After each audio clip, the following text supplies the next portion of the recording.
Good afternoon. I am Malens, and I come from the richest country in the world.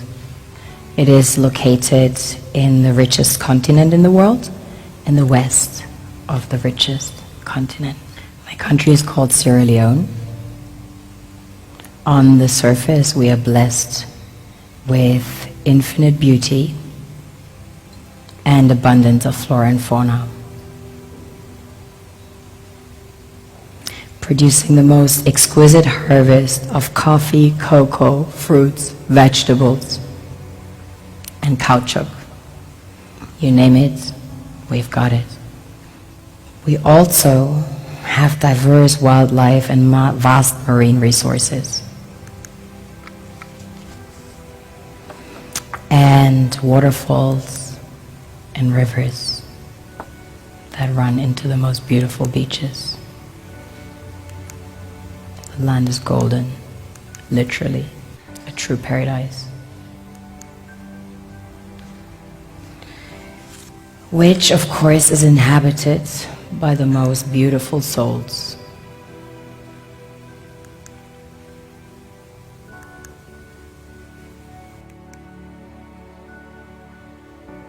We have a very strong cultural heritage. In fact, Sierra Leone had the first sub-Saharan university. Prior to that, there was one in the kingdom of Timbuktu, which was the first university in the world, succeeding the great Gnostic schools of Egypt and Osiris.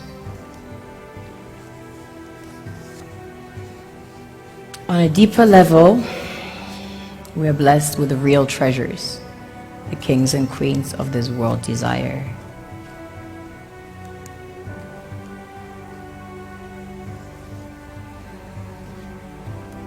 This was the largest alluvial diamond ever found. It weighs almost 1,000 carats, 969 to be precise. This beauty was found by an old lady in her backyard about 2 years ago, 125 carats. Some people mine gold in their backyards. That's quite common. Besides gold and diamonds, we have about 20 precious minerals that have been discovered as of today. We recently started extracting huge petroleum reserves that have been discovered.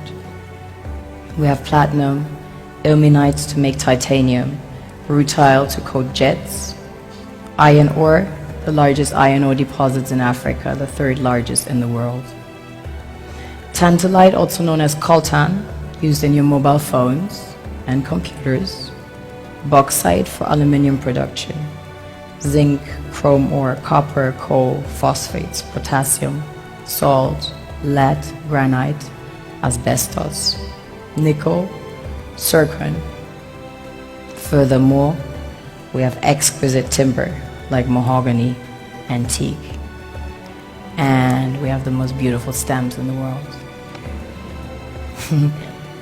Of course, the West needs Africa's resources most desperately to power airplanes, cell phones, computers, and engines, and the gold and diamonds, of course, a status symbol to determine their powers by their core and to give value to their currencies. One thing that keeps me puzzled, despite having studied finance and economics at the world's best universities, the following question remains unanswered. Why is it that 5,000 units of our currency is worth 1 unit of your currency, where we are the ones with the actual gold reserves? It's quite evident that the aid is in fact not coming from the West to Africa, but from Africa to the Western world. The Western world depends on Africa in every possible way, since alternative resources are scarce out here. So how does the West ensure that the free aid keeps coming? By systematically destabilizing the wealthiest African nations and their systems, and all that backed by huge PR campaigns, leaving the entire world under the impression that Africa is poor and dying and merely surviving on the mercy of the West.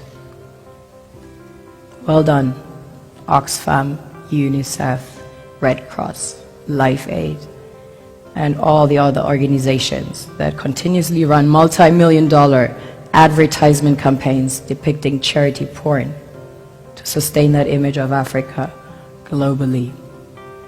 Ad campaigns paid for by innocent people under the impression to help with their donations.